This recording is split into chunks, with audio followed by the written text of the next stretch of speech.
की याचे बळी फक्त आमचे गावकरी ठरलेले नाहीत, तर महाराष्ट्रातनं कानाकोपऱ्यातनं येणारा प्रत्येक सामान्य भाविक या असल्या मुजोर प्रवृत्तीचा बळी ठरलेला आहे। तिथल्या प्रवृत्तीचा विनाश व्हावा आणि तिथल्या अशा मुजोर प्रवृत्तीच्या पुजाऱ्यांना तिथून हटवावं। आमचा लढा हा तिथून मुजोर प्रवृत्ती जोपर्यंत हटत नाही तोपर्यंत चालू राहील। ही घटना फक्त आमच्या गावच्या लोकांच्या बाबत घडली असं दिसत नाही, सर्वांच्या न्यायासाठी मात्र आम्ही हा लढा जरूर सुरू ठेवू। मी परिधे गावचा लोकनिक सरपंच विजय उर्फ मनोज पाटील गेल्या रविवारी 22 मार्च रोजी आमच्या यात्रेच्या सुरुवातीच्या दिवशी ज्योतिबा येथे शासनकाठी पूजनाला गेलो असता तेथील पुजाऱ्यांनी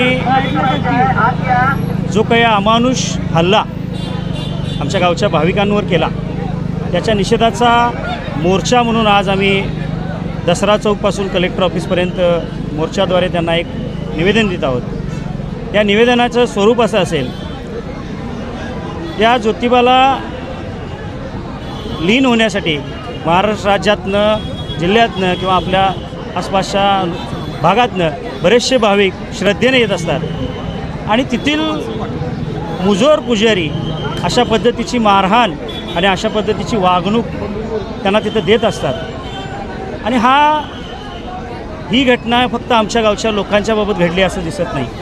ज्या वेळेला आम्ही हा निर्णय आवाज उठवण्याचा घेतला त्यावेळेला आमच्या असं लक्षात आलं की याचे बळी फक्त आमचे गावकरी ठरलेले नाहीत, तर महाराष्ट्रातनं कानाकोपऱ्यातनं येणारा प्रत्येक सामान्य भाविक या असल्या मुजोर प्रवृत्तीचा बळी ठरलेला आहे। त्याचा निषेध म्हणून आज हा मोर्चा निघतो आहे, पण याच बरोबरीनं तिथल्या प्रवृत्तीचा विनाश व्हावा आणि तिथल्या अशा मुजोर प्रवृत्तीच्या पुजाऱ्यांना तिथून हटवावं या प्रमुख मागणीसाठी आम्ही हा लढा कायम सुरू ठेवत आहोत।